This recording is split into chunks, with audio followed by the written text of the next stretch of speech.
right, this is Steve. In respect for everyone's time, I'd like to call this meeting to order. Are we there? Come in, Houston. We're here, Mr. Chairman. Would you like me to proceed with calling the roll? Yes, please call the roll, Heidi. Trustee Freeman. Present. Trustee Karbowiak.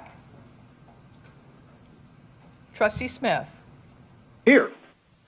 Mr. Chairman, because members of the Executive and Governance Committee are participating in this meeting electronically in accordance with TCA annotated or TCA section 844-108C3, 2 questions need to be asked and answered for the record.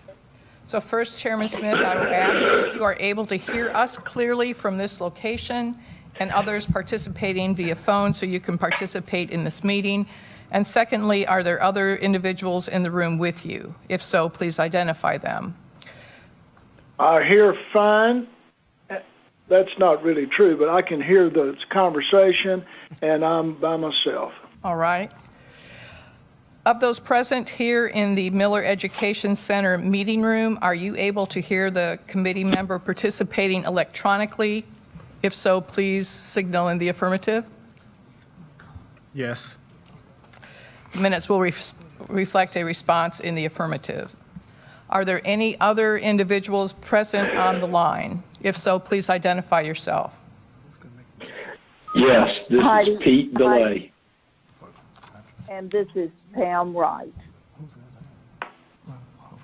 Thank Chris you. Karbowiak. All right. Okay. Trustee Karbowiak, you're present? I'm here. All right, great. And can you clearly hear us from our meeting I room? can. And are there any other people in the room with you? There are not. All right. Chairman Smith, we do not have a physical quorum present. However, a quorum does exist with the inclusion of the committee members participating by electronic means. In accordance with Tennessee Code Annotated Section 844-108B2, in order to proceed without a physical quorum present, the committee must make a determination that a necessity for the meeting exists. I submit to the committee the following circumstances that necessitate holding this meeting. Number 1, the agenda item concerns consideration of the President's employment agreement. This matter came before the Executive and Governance Committee at its November 13, 2018 meeting. The committee voted to defer action and to hold a special called meeting to deliberate this matter in order to make a recommendation to the Board of Trustees at its December 11, 2018 meeting. It is necessary for the Executive and Governance Committee to meet in order to consider this matter, to vote upon it, and to make a recommendation to the board regarding it. The Board of Trustees must consider the committee's recommendation as concerns the President's employment agreement. Its next meeting will occur on December 11, 2018. Secondly, there was not adequate time for the members of the Executive and Governance Committee to make arrangements to be physically present at this meeting to form a quorum. A determination must now be made based on these stated reasons on the necessity of holding this meeting with a quorum of the committee members participating by electronic means. Do I have a motion to for the necessity to hold a meeting? So moved. Second? This is Chris Karbowiak. I second that motion. Okay. Thank you. Is there any discussion? Motion made and seconded. Ms. Zimmerman, please call the roll. Yes, sir. Trustee Freeman? Aye. Trustee Karbowiak? Aye. Trustee Smith? Aye. Mr. Chairman, the vote is 3 aye, no nay. Well, it's going to be easy to count the votes this time. Are there any remarks by Mr. President? Do you have any remarks? No remarks, Mr. Chairman. Thank you. Yes, sir. My only remarks are two. I need to ask one question. Heidi, we've gone by all the rules in terms of days of notice and et cetera in order to call a meeting. Is that correct? Yes, sir. Okay.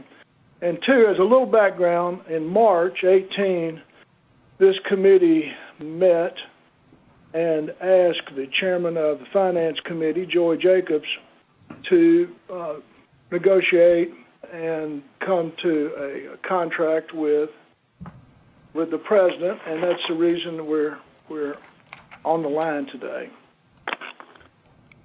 If it's Darrell, Chris, either one, but I thought we might just take it there. 11 not paragraphs, but 11 sections. But oddly enough, it's 11 pages too. And I thought I might just call out the section and ask if there's any discussion, and not read every word. I assume we've all read it, but read the heading of each one, and then we'll proceed as we go through those. If there are any comments, questions, changes, does that suit you, Darrell? Suit you, Chris? It does. Thank you, Steve. Yes, sir. And Mr. Chairman, this is Heidi. I thought if there were revisions requested to the agreement, that I would take those down as they are discussed and agreed upon, and then at the conclusion of reviewing the document in its entirety, I would reread those for accuracy, and then the committee members could make a determination whether they wanted to make a motion and vote on the document with those stated revisions. That sounds reasonable. That sounds reasonable to me. Number one is employment of the president. Is there anything in that needs change, revision, comment? Mr. Chairman, none from my side. None from my side. To keep from being redundant, is there on number two, duties of the president, same question? No comment from my side, Mr. Chairman. This is Chris. No comment from my side. This is Trustee Freeman. Yes, sir. Salary and compensation is number 3 at the end of page 1. Mr. Chairman, I do want to make just one comment, for the record, my understanding, and Trustee Freeman can confirm this, the salary has been in alignment with the report out of a well-respected consultant in this area. So I am, based on that consultant's work, I am very comfortable with the level of salary that is reflected in this agreement. And that's a good assumption, and I'm comfortable with it as well. Me too. On paragraph E, I call your attention to that. I think it would be reasonable to add, Heidi, if it's okay with the other two, reviewed annually, submitted and reviewed annually. This is about the president's other potential board assignments or whatever. Read that, and it appeared to me that needs to be reviewed annually. Let me find where it would be appropriate to insert that language. Is that okay with you, Darrell and Chris, or if not, give me whatever. I guess what I want to make sure I understand is, are we suggesting that Dr. McPhee annually, so this would be a separate sentence that says that Dr. McPhee shall annually report to the board or to the Executive and Governance Committee any services performed or any compensation for services received from? Well, how it reads is that once a year he reports to the chairman, or what other than what he's doing at MTSU. And it doesn't say once a year. It says he needs to get written approval from the chair. We don't want our president having 15 board assignments. Right, right. So the only thing I'd like to do, the only thing I'd like to change in it, that he does that annually, not once every 5 years. So you want him to get written approval annually for his additional outside compensation? Is that correct, Chairman? Yeah. I'm fine with that. Okay, so are you referring then to the second to the last sentence? Where it says No. Dr. McPhee may from time to time hold outside directorships or engage in consulting activities?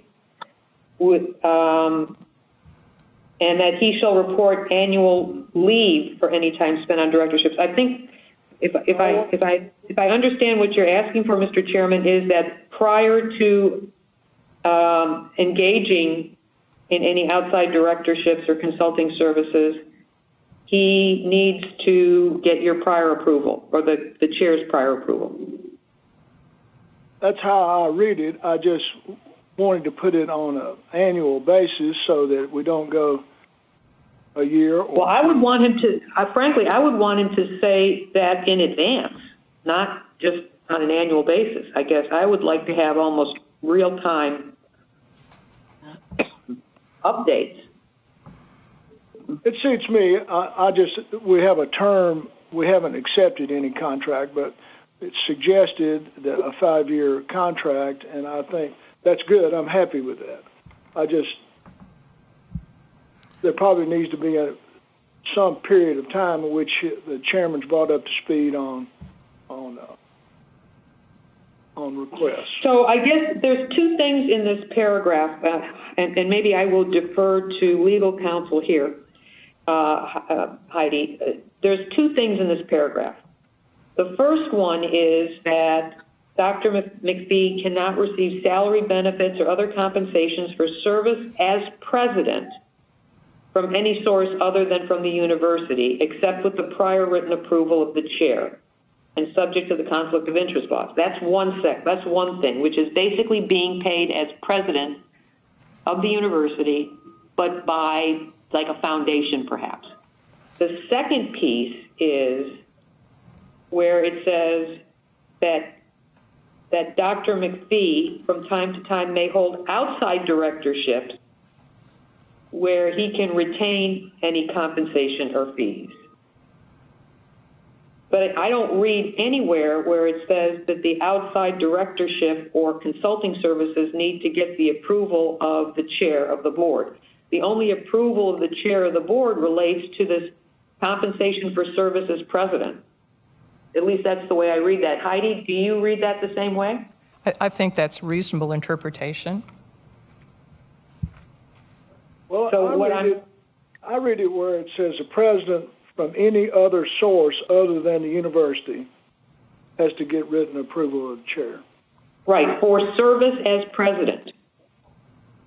This is not outside directorships as I read it. This relates to salary, benefits, or other compensation for service as president from any source other than from the university.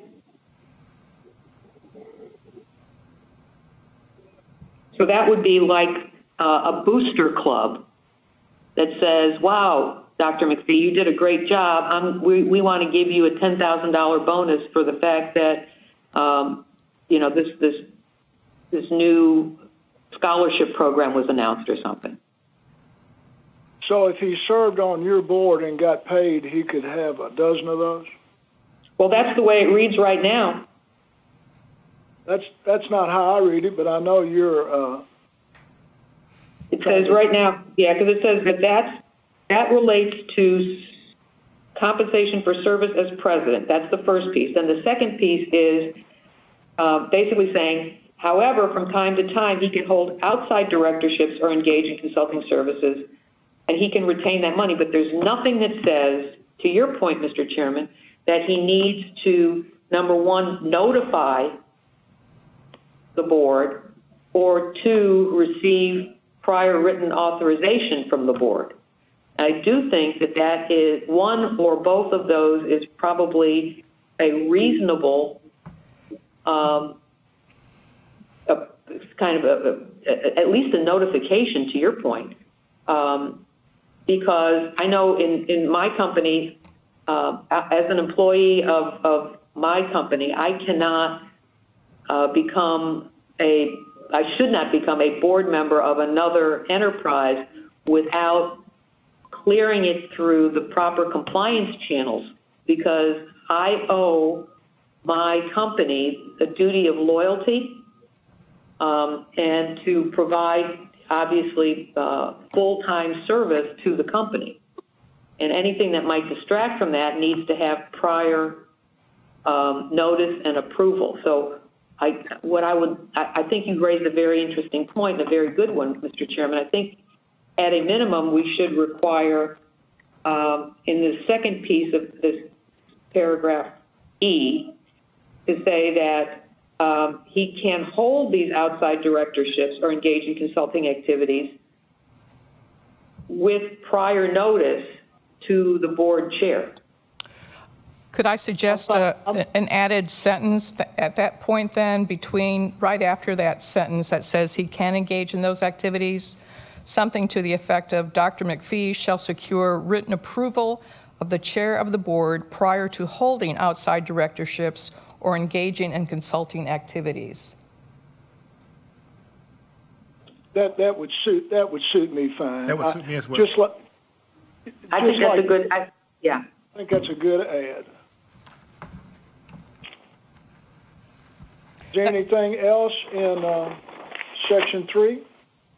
May I read that one more time just to make sure I've gotten that sentence correct? Dr. McPhee Sure, and then, go ahead, I'm sorry. Dr. McPhee shall secure written approval of the chairman of the board prior to holding outside directorships or engaging in consulting activities, period. And then that will be followed by the next sentence about annual leave. Okay. I'm good with that. Chairman Smith, this is Trustee Wright, and I know I'm not on the committee, but could I ask you one question about in section 3J, which is the last paragraph? I just want to be sure that language is clear, because when I first read the language, it sounded like it was a signing bonus if the contract was ended and then the president continued in the next period, there would be a $250,000 bonus. And then I also can read it that it's kind of an ending bonus if he remains for the complete 5 years. So I'm just not sure that paragraph's completely clear, and I wanted to raise that now instead of at the board meeting. I'm happy for any other board. The way I read it, if he serves a full 5 years, he gets a bonus. Okay. That's the way I read it. Okay. At the conclusion. Yes, it's not a signing bonus, it's a At the longevity conclusion. bonus. Okay, so you don't yeah. think that the term remains president at the conclusion can be ambiguous at all? Where it says I don't he think it's remains- necessary, because in my mind, he would get the bonus whether he remained or didn't remain after the original term. And maybe it's Okay. as simple, Pam, maybe it's as simple as putting a comma after the word university. Yes, I think that could be it. I really did read it both ways, so I just want to be sure that there's no ambiguity there.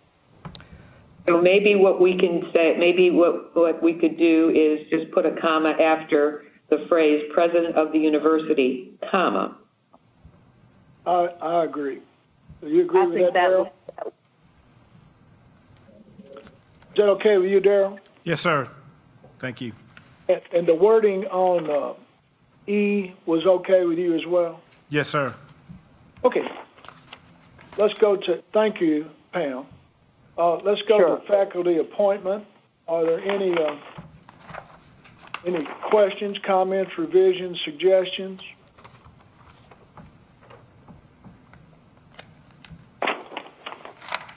I think my only comment is it appears that this was highly negotiated between Joey and President McPhee, just based on the detail.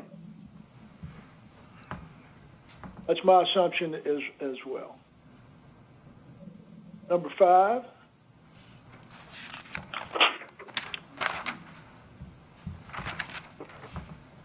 Number 6, benefits and reimbursements.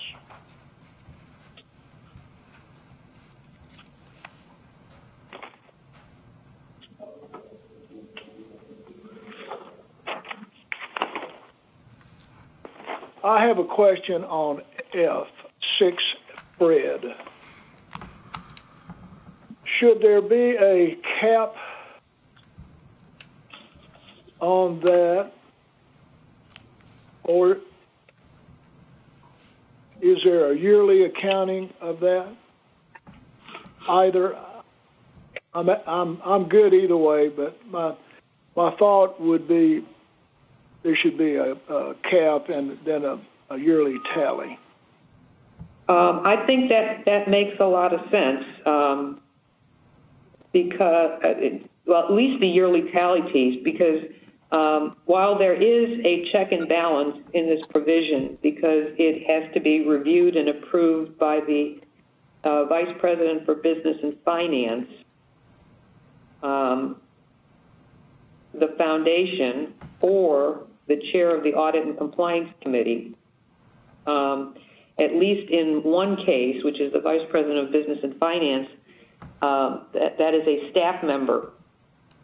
And I worry that that's not an appropriate segregation of duties if there isn't at least some oversight being provided, as you suggest, Mr. Chairman, of at least an annual review and accounting of what has been spent in connection with paragraph F.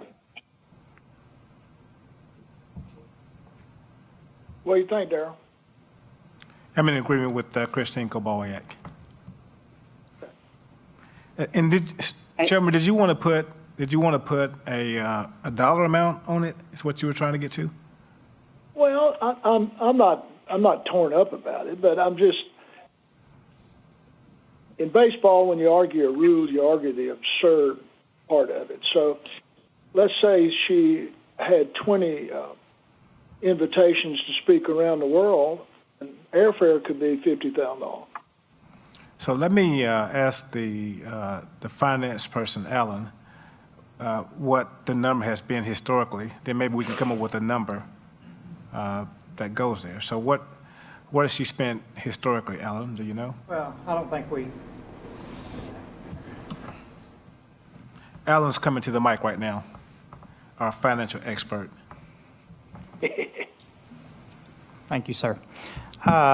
We don't keep up with that directly. I mean, we do for tax purposes and stuff like that, but we don't have a tally from previous years You have a on range? that. But we. You have somewhat of a range, ballpark figure? Right off the top of my head, I do not. Okay. I mean, it would be, some of the others would be trips. Some would be the airfare, if it's a long trip, some of the events and stuff. But, the on-campus events, have been minimal. If there was anything on campus. So what does an on-campus So event cost? Darrell, can I make a suggestion? Sure.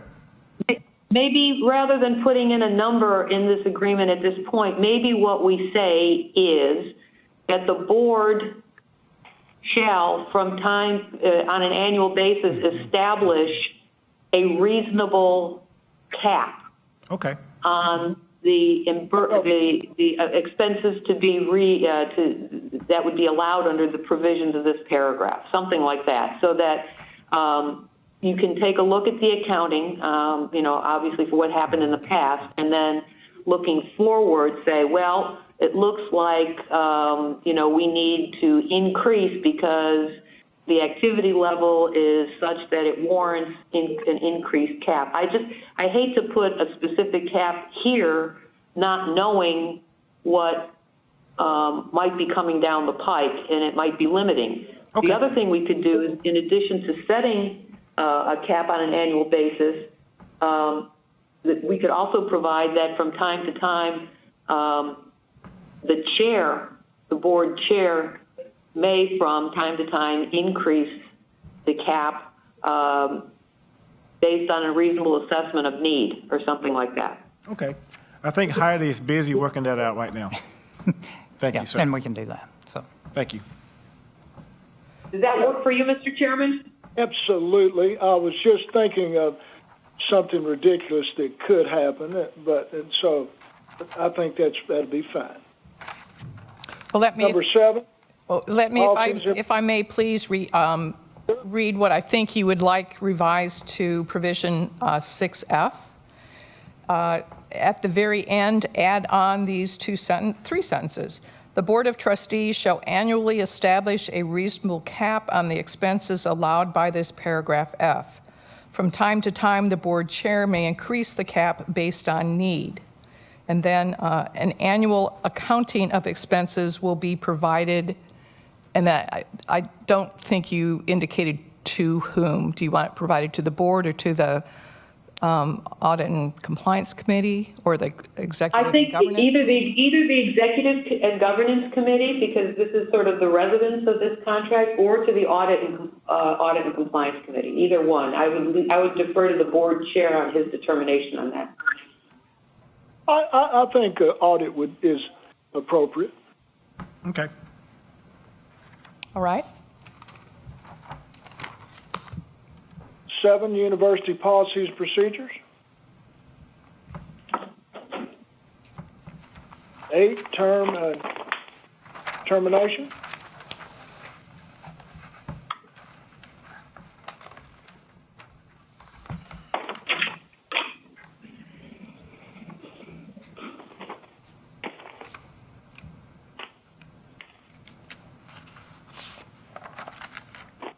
That's the longest one.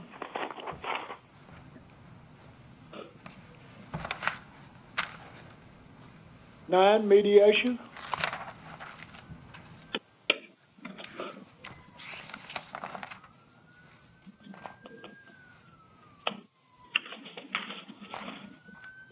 And then there's various and sundry miscellaneous items.